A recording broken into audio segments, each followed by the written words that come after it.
Eksklusif nih, ada Sasa Alexa. Akan angkat bicara tentang pernikahannya yang sempat gagal 3 kali ya. Iya, Maaf ya.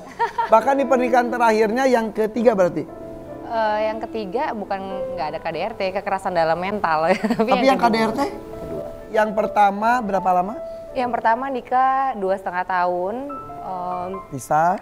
Bisa waktu itu belum sempat masuk jadi main sinetron lah, belum. Waktu itu udah lama banget, 2010 nikahnya, dapat anak 1. Salah satu berpisah karena Berpisah karena waktu itu ngerasa masih muda, terus mantan suami tuh kayak masih suka main perempuan gitu kan. Masih main laki ya. Kok main perempuan ngeliat Raffi Ahmad sih? Maksudnya ini main perempuan, ini main bersama perempuan untuk membuat karya. Pokoknya gitu. Dan yang pertama karena usia muda, belum siap mental juga, ternyata pasangannya masih belum nakal lah mengikatkan. Ya. Masih nakal gitu. Oke, akhirnya pisah. Terus Yang kedua tuh KDRT? cinta lama sebenarnya. Cinta lama aku banget gitu. Tahun berapa itu? Tahun 2013. Pas kita ketemu syuting itu ya kak? Tahu orangnya kan? Gue nggak tahu. Oh nggak tahu. Karena dia suka nganter syuting. Berapa lama itu? 11 tahun nikah. Wow. Maaf, KDRT di tahun keberapa?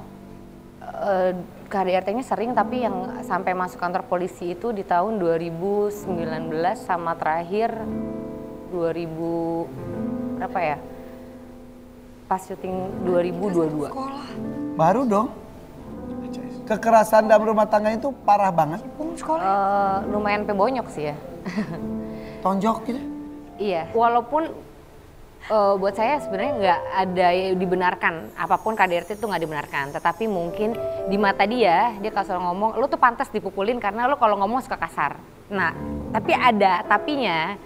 Kenapa jadi sering ada pemicu? Karena yang banyak orang nggak tahu. Orang kalau ngeliat aku kesannya ini cewek nih gold digger banget nih. Ini pasti yang mau sama Sasa Alexa pasti kalau yang nggak kaya banget nggak mungkin. Nah, tapi selama itu aku menutupi bahwa akulah yang menjadi tulang punggung keluarga pada Dan waktu ada itu. rasa minder dari dia menunjukkan power. Akhirnya karena mungkin aku kadang suka ribut menyangkut materi, dia emosi, jadinya lah mungkin kesel jadi pukul. Oke, sampai urusan polisi. Ya yang terparah yang pertama cabut berkas, dan saya lebih memilih tahun 2019 itu cerai. Tahun 2020 papa saya meninggal. Almarhum papa nggak setuju banget kalau saya nikah sama dia. Tapi karena saya dulu cinta banget sama ini orang gitu ya. Karena CLBK juga dulu pernah juga. Karena cinta lama, akhirnya menikah siri lagi lah. Tahun 2021 setelah papa meninggal.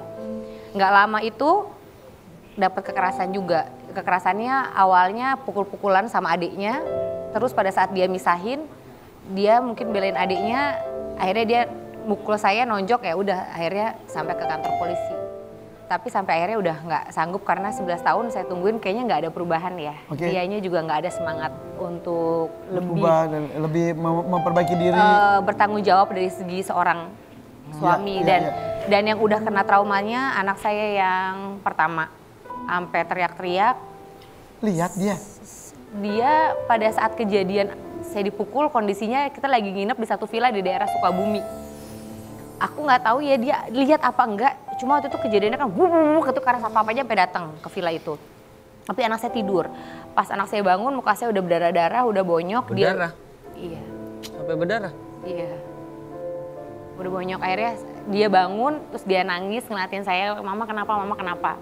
Sampai akhirnya kenapa saya memutuskan benar udah nggak mau sama dia karena anak saya bilang kalau seandainya mama masih sama dipanggilnya Dedi, aku mau mati aja, mau bunuh diri. Umur berapa anak kamu saat itu? Sekarang anak saya umurnya 14 tahun.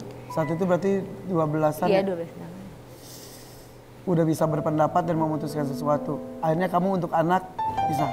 Untuk anak dan untuk kesehatan mental.